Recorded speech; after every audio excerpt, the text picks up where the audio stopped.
ओम जय श्री हरि विष्णु। जय माता रानी। दोस्तों, आपके अपने चैनल धर्म साधना में आपका बहुत बहुत स्वागत है। माँ भगवती दुर्गा की कृपा आप और आपके समस्त परिवार पर सदा सर्वदा बनी रहे। दोस्तों, आज की वीडियो में मैं आपसे बात करने वाली हूँ खर मास के बारे में। खर मास क्या होता है, किस दिन ये शुरू होगा और इस दौरान हमें कौन से कार्य नहीं करने चाहिए, कौन से वो कार्य हैं जो अगर हम इन दिनों में करते हैं तो इसे शुभ नहीं माना जाता है। आज की वीडियो में खर मास से संबंधित संपूर्ण जानकारी आपको शेयर करने वाली हूँ, तो वीडियो को पूरा जरूर देखिए। और अगर आपको आज की वीडियो अच्छी लगे तो इसे लाइक भी जरूर कीजिए, शेयर भी जरूर कीजिए फैमिली फ्रेंड्स के साथ। और चैनल पर पहली बार आए हैं, अगर अभी तक आपने चैनल को सब्सक्राइब नहीं किया है तो आज की वीडियो अगर आपको अच्छी लगे तो चैनल को सब्सक्राइब जरूर कर लीजिए और बेल बटन को भी प्रेस कर लीजिए। तो इससे ये होगा कि इस चैनल पर जो नई वीडियो अपलोड होंगी उनकी नोटिफिकेशन आपको सही समय पर प्राप्त होगी।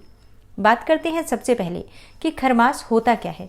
देखिए, भगवान सूर्यदेव हर महीने में राशि परिवर्तन करते हैं और जब भगवान सूर्यदेव एक राशि से दूसरी राशि में जाते हैं तो उसे सूर्य संक्रांति कहा जाता है। तो इस प्रकार से अगर देखा जाए तो हर महीने में संक्रांति आती है जिसे सूर्य संक्रांति कहा जाता है। लेकिन जब भगवान सूर्यदेव धनु राशि में प्रवेश करते हैं तो इसे धनु संक्रांति कहा जाता है और ये बहुत विशेष होती है।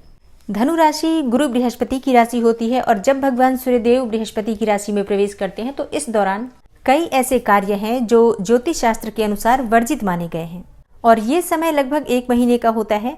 जैसे कि जब तक धनु राशि में भगवान सूर्यदेव रहते हैं तब तक कुछ सावधानियां जरूर रखनी चाहिए। उसके बाद भगवान सूर्यदेव मकर राशि में प्रवेश कर जाते हैं जिस दिन को मकर संक्रांति कहा जाता है और उस दिन से फिर से सभी प्रकार के जो रुके हुए कार्य होते हैं वो प्रारंभ हो जाते हैं। और खरमास के बारे में एक पौराणिक कथा भी है कि इस समय में भगवान सूर्यदेव की रथ की गति धीमी पड़ जाती है। सूर्यदेव के रथ के घोड़े आराम करते हैं और उनके रथ को खर खींचते हैं। खर का मतलब होता है गधा, इसलिए भगवान सूर्यदेव के भ्रमण की गति धीमी पड़ जाती है और इसलिए इस समय को खरमास कहा जाता है। वर्ष भर में 2 बार की संक्रांति विशेष महत्वपूर्ण होती है जब भगवान सूर्यदेव गुरु की राशि धनु और मीन में प्रवेश करते हैं। तो ये 2 संक्रांतियां होती हैं जिस समय में कई प्रकार के कार्यों को वर्जित माना गया है। और अब बात करें कि खरमास का प्रारंभ कब हो रहा है और खरमास समाप्त कब होगा, तो देखिए, जिस समय भगवान सूर्यदेव वृश्चिक राशि से धनु राशि में प्रवेश कर जाते हैं उसी समय से खरमास का प्रारंभ हो जाता है, मतलब उसी दिन से। तो 16 दिसंबर 2023 को शाम को 3:58 पर भगवान सूर्यदेव वृश्चिक राशि से धनु राशि में प्रवेश करेंगे। तो 16 दिसंबर से खरमास का प्रारंभ हो जाएगा और खरमास का समापन होगा 15 जनवरी 2024 को। तो ये लगभग 30 दिन का समय होता है जिसे कि खरमास कहा जाता है। इस समय में कोई भी शुभ या मांगलिक कार्य नहीं किए जाते हैं।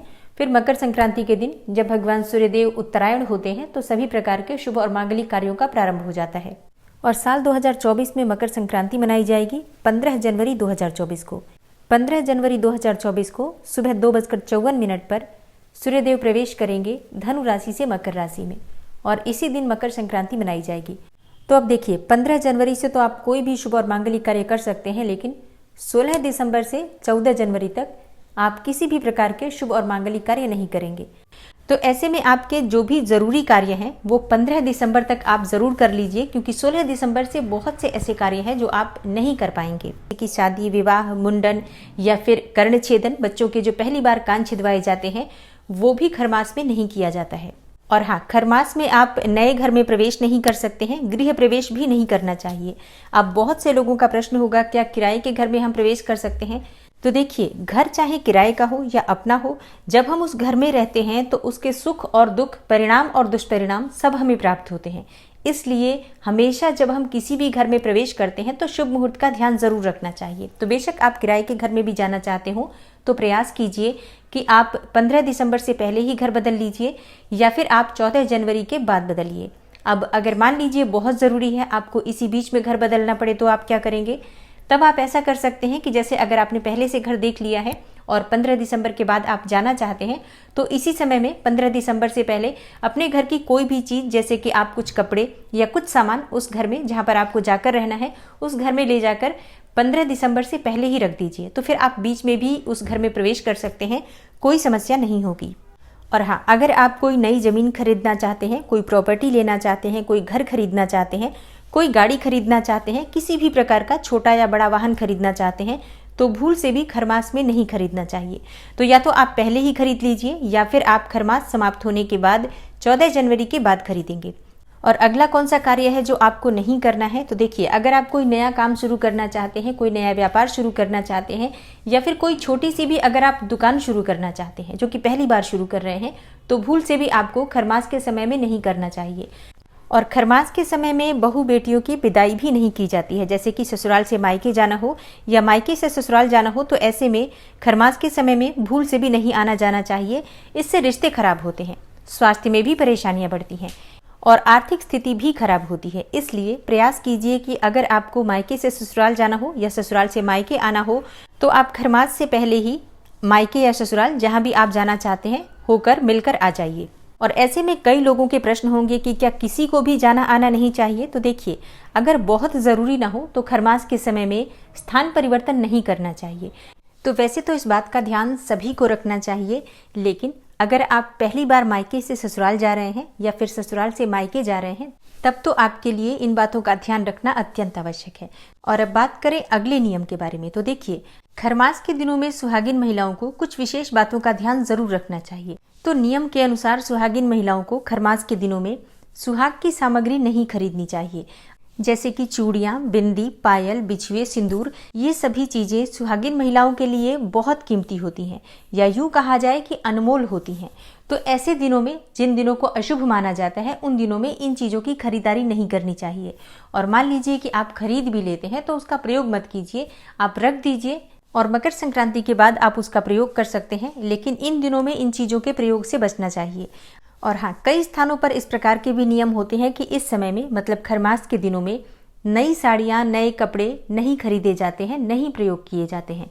तो अगर आपके यहाँ इस प्रकार के नियम हैं तो ज़रूर आपको इनका पालन करना चाहिए। देखिए, जो भी हमारे बुजुर्गों ने नियम बनाए हैं, चाहे वो आपको समझ में आए या ना आए, उनका हमेशा कोई ना कोई मतलब ज़रूर होता है और वो हमारी भलाई के लिए ही होता है। और वैसे भी 1 महीना कोई बहुत लंबा समय नहीं होता है। अगर हमारे घर में किसी भी प्रकार के नियम हैं, कोई परंपरा है, तो हमें पूरा प्रयास करना चाहिए कि हम उन नियमों का पालन करें। और हाँ, एक और चीज़ का ध्यान रखना है आपको, जैसे कि अगर आप अपना घर बनवाना चाहते हैं तो इस समय में, इस 1 महीने के समय में आपको घर बनवाने की शुरुआत नहीं करनी चाहिए, नींव नहीं डलवानी चाहिए। मतलब किसी भी प्रकार से कोई भी ऐसा शुभ कार्य आपको नहीं करना है जो कि आप चाहते हैं कि आपको उसमें सफलता मिले। और हाँ, अगर आप कोई व्रत शुरू करना चाहते हैं, जैसे कि आप बृहस्पतिवार का या सोमवार का या शुक्रवार का कोई भी व्रत शुरू करना चाहते हैं, तो खरमास के इस 1 महीने के समय में आप किसी भी प्रकार का व्रत शुरू नहीं करेंगे।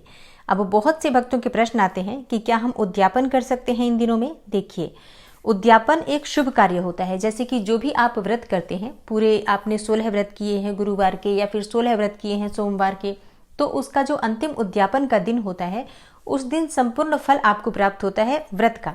जो हम भगवान को समर्पित करते हैं वो व्रत, तो हम उस व्रत का संपूर्ण फल पाने के लिए भगवान से प्रार्थना करते हैं। तो वो आपको खरमास में नहीं करना है। खरमास में किसी भी व्रत का आप उद्यापन नहीं कर सकते हैं। मान लीजिए कि आपके 16 व्रत पूरे हो गए हैं, जैसे कि आप सोमवार का या बृहस्पतिवार का व्रत कर रहे थे और इसी बीच में 16 व्रत पूरे हो गए हैं आपको, और आप 17वें व्रत में उद्यापन करना चाहते हैं, तो मत कीजिए उद्यापन। इसमें आप और व्रत कर लीजिए, जैसे कि 2 या 3 या 4 जो भी 1 महीने के भीतर व्रत आएंगे वो आप पूरे कर लीजिए, कोई समस्या नहीं है। क्योंकि देखिए, व्रत की संख्या कम नहीं होनी चाहिए। अगर अधिक व्रत आप संख्या में कर लेते हैं तो ये और भी अधिक अच्छा होगा। तो आप व्रत अधिक कर लीजिए और जब खरमास समाप्त हो जाएगा तब आप व्रत का उद्यापन कर सकते हैं। तो खरमास में, मतलब 16 दिसंबर से 14 जनवरी तक आप ध्यान रखेंगे, किसी भी नए व्रत को आप शुरू नहीं करेंगे और न ही आप अपने किसी व्रत का उद्यापन करेंगे। और अब बात करें कि खरमास में हमें क्या करना चाहिए जिससे कि घर में सुख समृद्धि बनी रहे, भगवान सूर्य देव की कृपा बनी रहे और भगवान बृहस्पति देव की कृपा बनी रहे। तो देखिए, खरमास के दिनों में भगवान सूर्य देव की आराधना करनी चाहिए। जैसे कि आप भगवान सूर्य देव को सुबह जल अर्पित कर सकते हैं, जो कि आप प्रतिदिन करते ही होंगे। नहीं करते हैं तो इस समय में जरूर कीजिए, क्योंकि खरमास में भगवान सूर्य की आराधना करने का, सूर्यदेव के मंत्रों का जप करने का और भगवान सूर्य को जल अर्पित करने का कई गुना पुण्य फल आपको प्राप्त होता है।